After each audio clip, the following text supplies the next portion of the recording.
The Galactic Council's decision was unanimous. After 3 cycles of deliberation, the verdict echoed through the crystalline chambers of Station Nexus. Humanity would be exiled from the galactic community. The charges were extensive, reckless expansion, violation of cultural preservation protocols, and most damning of all, their refusal to submit to the collective harmony doctrine that governed all civilized species. Barris stood silently in the observation deck of the human transport vessel Defiance, watching the last of Earth's colonies disappear into the void behind them. His weathered hands gripped the rail as dozens of ships, makeshift arcs carrying millions of his people, drifted away from the core worlds they had called home for generations.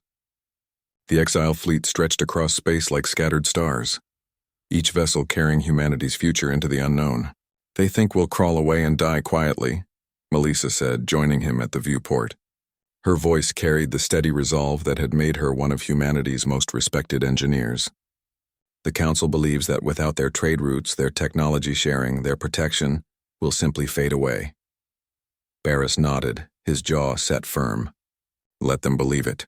We've survived worse than their abandonment." The exile had been swift but civilized. The Zephyrian representatives had delivered the decree with their characteristic cold efficiency, while the gaseous Nebulans had simply pulsed their disapproval in shifting colors. Even the usually diplomatic Centaurians had turned their backs when the human delegation attempted to negotiate. Primitive warmongers, they had called humanity, too chaotic for civilized space. What they failed to understand was that chaos was humanity's greatest strength. 3 years passed in the Outer Rim territories. The exile fleet had scattered across a dozen unexplored systems, each group following their own path to survival. The galactic community had moved on, barely remembering the species they had cast out.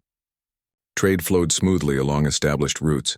Conflicts were resolved through proper diplomatic channels, and the rigid harmony the Council cherished remained undisturbed. But cracks began to show. The first sign came when the hegemony swarm launched their expansion into Council space.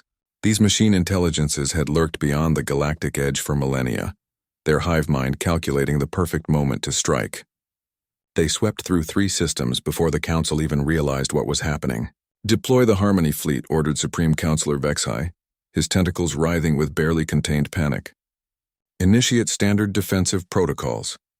The Harmony Fleet was the pride of galactic civilization, a perfect synthesis of every member species' technology, operating under consensus-based tactical decisions. It should have been unstoppable. It lasted 6 hours against the swarm.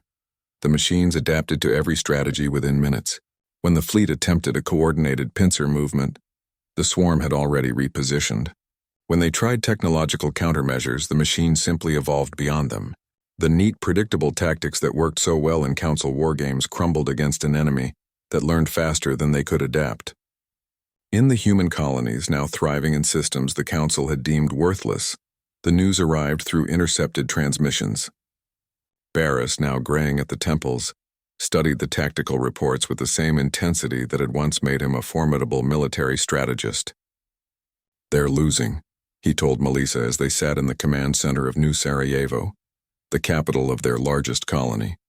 Around them, screens displayed the expanding swarm territory, each red zone representing billions of lives consumed by machine efficiency. "The Council's formations are too rigid," Melissa observed, her fingers dancing across holographic displays showing swarm movement patterns. "They're trying to fight a hive mind with committee decisions." That night, an encrypted message reached every human settlement. The Council had found them. "We require consultation," came the formal transmission from Supreme Counselor Vexai, though the words seemed to physically pain him. "The hegemony swarm poses a threat to all organic life.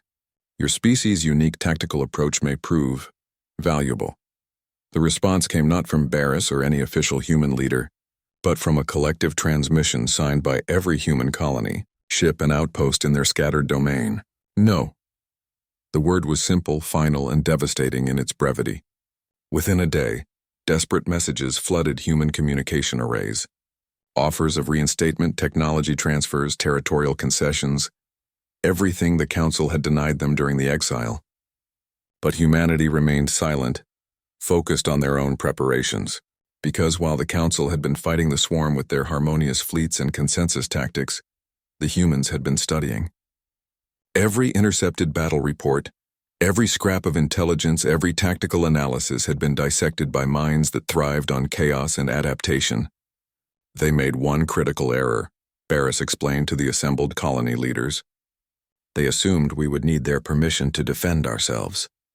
The human response came not as a coordinated fleet, but as something the galaxy had never seen before: controlled chaos. Individual ships, small squadrons, and independent strike forces emerged from the outer rim like ghosts. They struck without coordination, without central command, without any of the tactical harmony the Council prized. And it was devastatingly effective.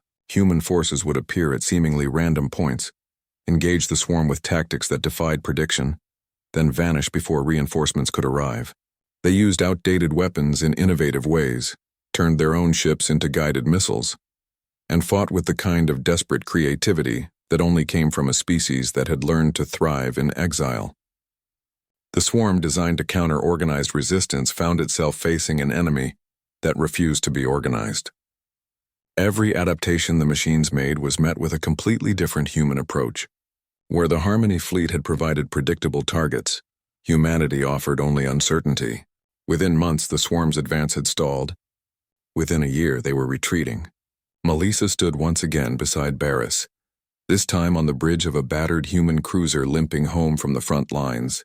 Through the viewport, they could see swarm debris drifting like metallic snow, the remnants of a hive mind that had finally met something more chaotic than itself. "The Council is sending another message," reported a communications officer. "They want to discuss reinstatement, full membership restoration." Barris and Melissa exchanged glances, then began to laugh. Not with bitterness, but with the joy of a species that had found its true strength in the darkness between stars. "Tell them," Melissa said, her voice carrying across the bridge, "that humanity appreciates the offer, but we've learned something important during our exile." She paused, looking out at the vast expanse of space where human colonies now thrived in freedom.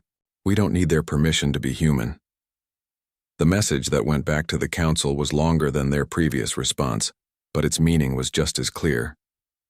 Humanity would remain in exile, not as punishment, but as choice.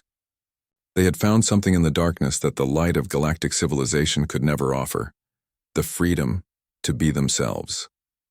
In the years that followed, the Outer Rim would become known as the human frontier, a place where the impossible became routine, where chaos was not a flaw to be corrected, but a strength to be celebrated. And though they never returned to Council space, their absence continued to speak volumes.